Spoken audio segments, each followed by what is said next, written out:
Order! Order! You are an incorrigible delinquent at times. Behave yourself, man!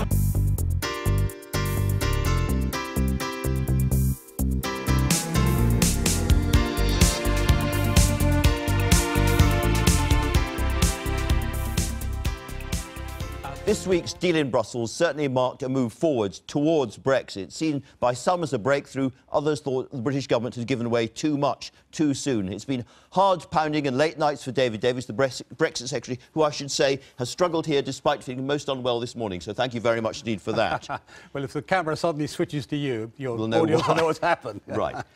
Can I ask you about this deal? Because some people would say you've got a deal, but it was very easy to get a deal if you surrender everything. Jacob Rees-Mogg has said that you've rolled over without even getting your tummy tickled. Well, Jacob has his point to make. Look, people said that we couldn't get a deal in December, and we did. People said we wouldn't get the implementation period in March, and we did. I mean, and we've got it agreed by all 28 countries, which is a pretty dramatic advance. We've got them moving on to the future arrangements, which is also what we needed to do. So I don't think Jacob's got a point, really. It's a big moment, but to get there, you've had to compromise on how long the transition period was going on for, the rights of EU citizens, free movement and all of that. And there are two areas which particularly worry your MPs here. The first is about money. I can remember you saying last year to the House of Commons that you thought the negotiations on money would go all the way through this. And actually, we've agreed on money already. And a lot of your MPs say what you've done is you've handed over your trump card early on in the proceedings, and they now have us over a barrel. No, I don't think that's correct. I mean, look, when we started down this route, there were talks of 100 billion here and there, and of course, if that's what they'd intended, then we would still be talking. But actually, we've reduced that to 40 billion, which is about what we pay for 4 years, 3 or 4 years. So I don't think that's a big issue there. They were worried about us paying in. Now we've agreed that. What leverage do we still have? As Michel Barnier last week started off by saying, "Oh, nothing's agreed till everything's agreed." That's exactly right. I mean, the whole package goes together. So even now we could take the money back and not pay them a penny if we don't get what we want. In theory, if we don't get the future deal. But I have to say that one of the stories of the last 3-4 months has been that the future deal, the future economic partnership and the future security and foreign and defence partnership are now looking incredibly probable, very, very highly probable, which perhaps some weren't saying before Christmas. OK, well, perhaps unfairly, I'm focusing on the problem areas. No, that's natural. The Irish border, the Prime Minister could not have been clearer in the House of Commons. She said no British Prime Minister could possibly accept the backstop deal whereby Northern Ireland would be part of the customs union and the single market. Couldn't happen.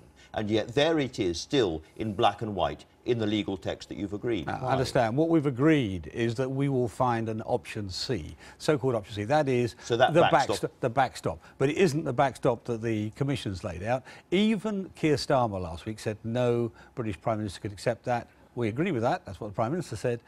We will find a backstop option. But also the other thing to remember, there's a risk, Andrew, in trying to focus just on the downsides, because the real likely outcome, and again, overwhelmingly likely outcome, is option A. Option A is we get a free trade agreement, we get a customs agreement. All of those make the Northern Ireland issue much, much easier to solve. Not easy, but much, much easier. We can get very entangled in sort of technical detail. Can I ask you a very simple question? There's 70 pages of it. So what is a hard border? Well, a hard border is a border with customs posts on it, a very visible border. If you go to the border now, all you can tell, moving from one nation to another, is that the paint on the road changes colour from white to yellow.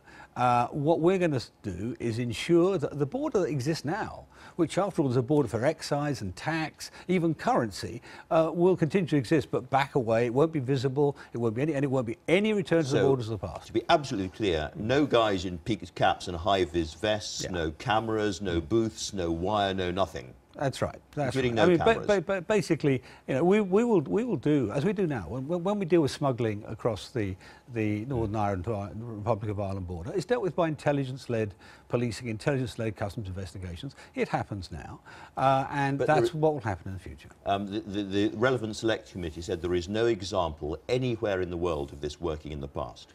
Well, that's because we've got a whole lot of new technology now. I mean, we've also had one European Parliament report. We don't agree with it entirely, but one European Parliament report saying technology can help here. We've got a lot of techniques used elsewhere in the world. The so-called, or I don't want to get into too much technical detail, but the authorised economic operator, where you actually say to a company, you will report back, your accounts will be audited, your warehouses may be audited, but you will report, you will electronically pre-notify. These sorts of techniques are used everywhere in the world. Indeed, including here, we're bringing things in from outside the customs union. So there are ways of dealing with this. You can't just say, oh, we haven't done it anywhere else. We haven't attempted to do it anywhere else. And so if the Labour Party, the opposition, put down a motion saying we want in British law that there will be no physical infrastructure on the border, the government have no difficulty accepting that. Let's see what they write first, shall we? But the simple truth is, we have said from the beginning, from day one, right back over a year ago when we started this set of negotiations, we will not allow a return to the borders of the past. We will preserve at all costs the issue, the Belfast Agreement or the Good Friday Agreement. That's what we're going to do. Let's jump back a little to the big picture in that case. Yeah.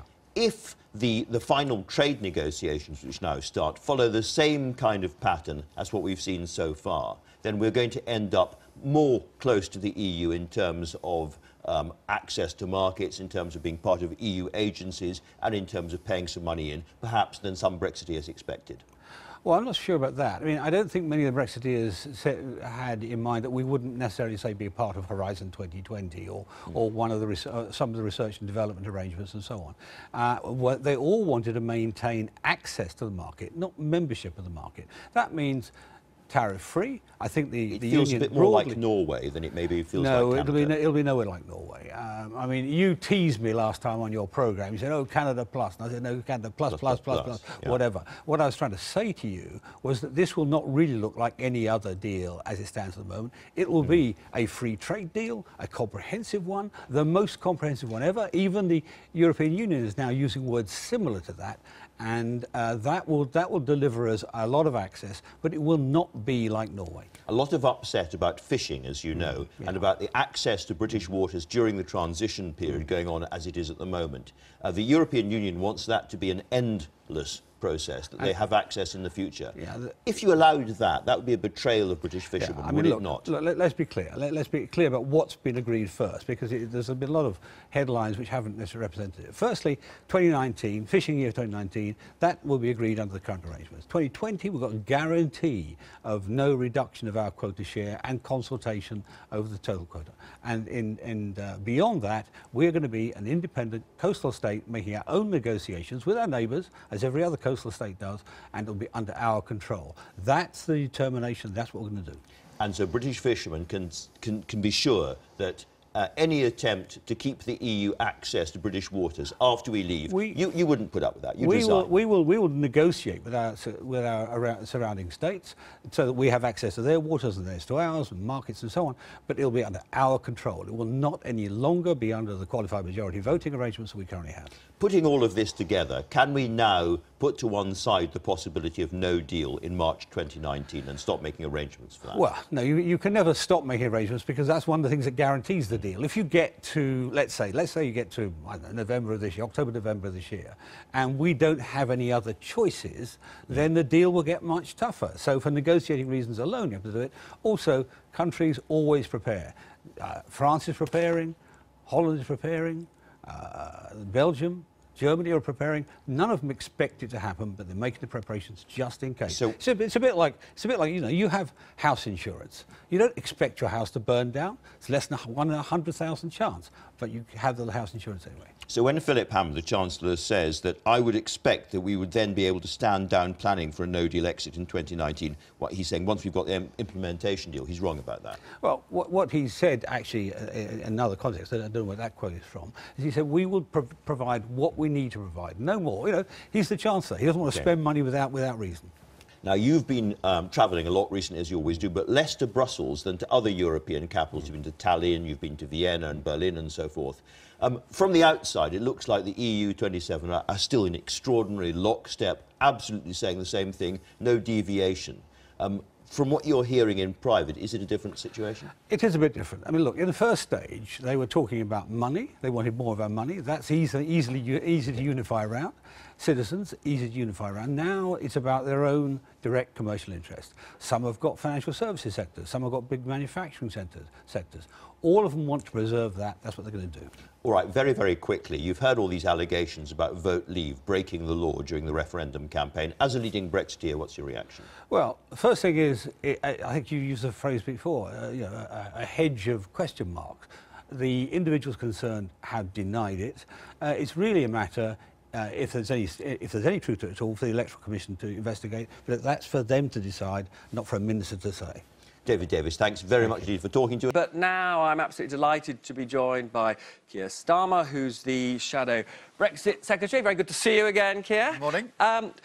So I'd like to start with Owen Smith, who was dismissed from the Shadow Cabinet at the end of last week for actually repeating what many of us did think was official Labour policy. Ben Bradshaw pointed out that in 2016, Labour's conference said that, if you didn't have the right kind of deal, there should be a second vote. So what did Owen Smith say that was a sackable offence? Well, let me start with this. It's a great shame to lose Owen from the team. I enjoyed working with him. He was well respected and knew a great deal about that brief. So it is a shame to leave him, to lose him from the team. But we've got a way of working in the Shadow Cabinet. It's the same for the Cabinet, and everybody understands it, and that is that we discuss things, we thrash them out. Not everybody gets what they want, but that's the proper way to get to an agreed position. Once we've got an agreed position, if anybody then has an initiative or decides to write something, we share it so it can be commented on. And that's the way of working. And I think just to be clear, his crime was he wrote the article, but he didn't run it past the rest of you. Is that what he did wrong? We've got collective responsibility, and Jeremy Corbyn's entitled to say we've got a way of working. And were you in favour? Sorry, can I just ask? Were you in favour of him being sacked? Personally, were you in favour? Well, it wasn't my decision, and I didn't have a view one way or the other. But I accept the proposition that Jeremy Corbyn, as leader of the Labour Party, is entitled to say we've got collective responsibility. That means that in the Shadow Cabinet, we, in private, thrash out what our position is going to be. We have agreed lines. And then if any of us are going to do anything, any initiative, we share that around and consult on it before we actually put it out. So, for example, we're saying today about an amendment that we're going to lay about Northern Ireland. What does that amendment say? This is an amendment which is intended to enshrine in law the commitment that there won't be a hard border in Northern Ireland. So we're going to work with... But can I just pick you up on that? You see, he was your Northern Ireland spokesman, and his view, which many people agree with, is you can't actually have a soft border between Northern Ireland and the Republic unless you do what he said, which is not only be part of a customs union, but more or less be in the single market. Well, just two things about that. I'd have preferred Owen to be in the team working with me on the amendment today. We're intending to lay an amendment that will ensure that enshrined in law is a commitment to no hard border in Northern Ireland. I want the whole team batting on that issue. But he was batting on that. I'd have preferred Owen to be batting on that today than the position he finds himself in. But he is right. In relation to the border in Northern Ireland, you need to be in a customs union with the EU, and you need a strong single market relationship. That's why we've adopted the position we have in relation to a customs union. And I've yet to meet anybody credible, either in Northern Ireland or across the rest of the UK, who genuinely thinks that you can avoid a hard border in Northern Ireland if you're not in a customs union. So can I just double-check, therefore, what he got sacked for? It wasn't for what he said about being more or less in the single market. It was for mooting the possibility of a second referendum. Was that what he got sacked for? Robert, it's really simple. All cabinets, all shadow cabinets, work on the basis of collective responsibility. We decide as a team how we're going to proceed, what the lines are, our way of working. But Diana famously wrote to a constituent that she was in favour of a second vote, and she didn't get sacked. She said that went out in error, it was a mistake, etc. Look, I mean, how could it go out in error? It had a name on it. Owen Smith wanted to be leader of the Labour Party. He understands collective responsibility. He knew very well the way in which we worked. I wanted him in the team, I respected him, but he knew what collective responsibility was when he took up the post, and he knew what it was when he wrote that piece last week. So can I just double-check, therefore, is it now your view that there is zero chance of Labour at any point saying there should be a vote on the terms of the deal? A referendum on the terms of the deal? So far as a vote on the terms is concerned, one of the things I've been focused on for months and months and months is a vote in Parliament. Is a meaningful vote, and we haven't finished that task yet, because that has got to happen in October or November. We must have a vote, and this is not something the Prime Minister decide on. I think we all understand that, but the contentious issue... As far as a vote on the terms is concerned... Of the British people... Yeah, we're not calling for that, but I can see... why there's an argument that this is not something that should be the preserve of the Prime Minister. This is not an executive act. We're talking about what the next 20 years looks like. But that's why the vote in Parliament in the autumn is so important. We've got to have a point at which this moves from the Prime Minister's sort of sole responsibility, from the executive, into Parliament, so Parliament can say, do we approve or do we not approve of this deal? And I'm absolutely focused between now and October on making sure that vote is a meaningful vote. I'm sorry to slightly labour this point, but it does sound to me as though Owen Smith's fault was to jump the gun, because, you know, not just you, when I've spoken to, you know, the Shadow Chancellor, John McDonnell, about this, Jeremy Corbyn refuses to categorically rule out that at some point Labour would be in favour of another referendum. Well, but I don't know how many times I can say the same thing. Collective responsibility. I mean, it's very simple. You have a team around the Shadow Cabinet table. We have discussions, strong discussions about what position we should adopt. I've been in the middle of those discussions. We then agree what position we're going to advance. We did that 3 weeks ago when we made it very clear that we wanted to be in a customs union with the EU with a strong single market relationship. That was a really important evolution of our policy, discussed in advance. Having got there, everybody in the Shadow Cabinet then bats together on the same issue. No, I get it. This weekend is all about our amendment on the Northern Ireland border, making sure that in law we enshrine... Which we understand. Well, but I wanted everybody batting on that, not having a row about Owen Smith and the Shadow Cabinet. Well, you know, we are where we are, and some would say that's down to your leader. Can I just pick you up on this issue of the blue passports? What is Labour's official position? Should they be made by a British company? Yes. They should. Even if the British company is charging 120 million quid more to do that than the French bidder? Well, look, I think the passport is such an important issue. Of course it should be a British company. I think the story of the passport sums up the government's approach, really, to Brexit. It starts by saying it's going to be blue, then it's not going to be blue. It starts saying it's going to be the UK, and now it's France. It's this sort of over-promising and under-delivering, which, for me, absolutely categorises year one of the negotiations. But can I press you on this? That 120 million quid could go into the health service, for example. Why would any British government want to throw away 120 million quid? Of course you wouldn't want to throw away 120 million quid. They should have ensured that they got the most competitive bids they can, but to put it to a French company is the wrong thing to have done. Now, we haven't got a huge amount of time.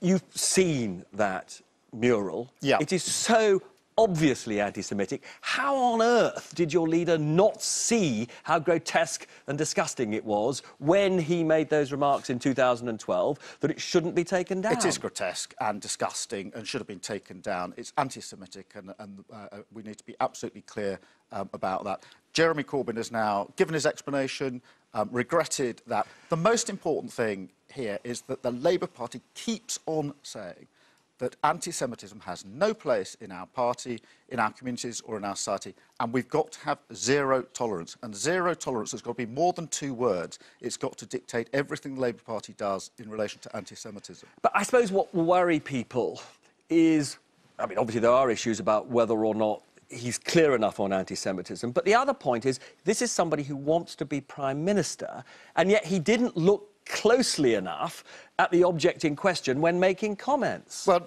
Jeremy Corbyn has answered on this issue. He can speak for himself on the issue. He's rightly described it as offensive. It obviously is offensive. And I think what we need to take away from this is to redouble our commitment that there will be zero tolerance on anti-Semitism.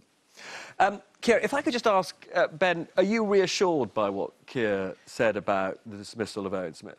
I think, I mean, Owen's dismissal is a bit of a distraction from the big picture. I mean, Owen will continue to do a very important job on the backbenches, using the experiences gained in Northern Ireland to highlight the difficulty that you pointed out, Robert, that you can't avoid a hard border in Northern Ireland if you're not in the customs union and the single market. And what really matters, Keir is absolutely right, is that vote in the autumn.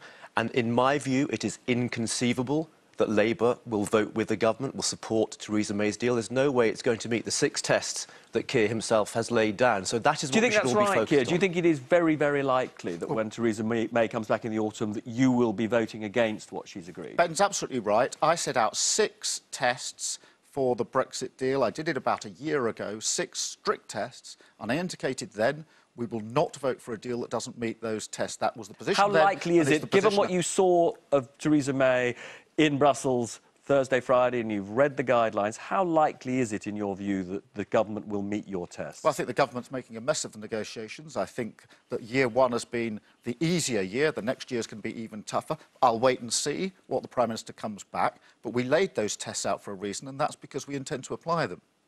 Keir Starmer, lovely to see you. Come back and keep us abreast of all the excitement of Labour policy.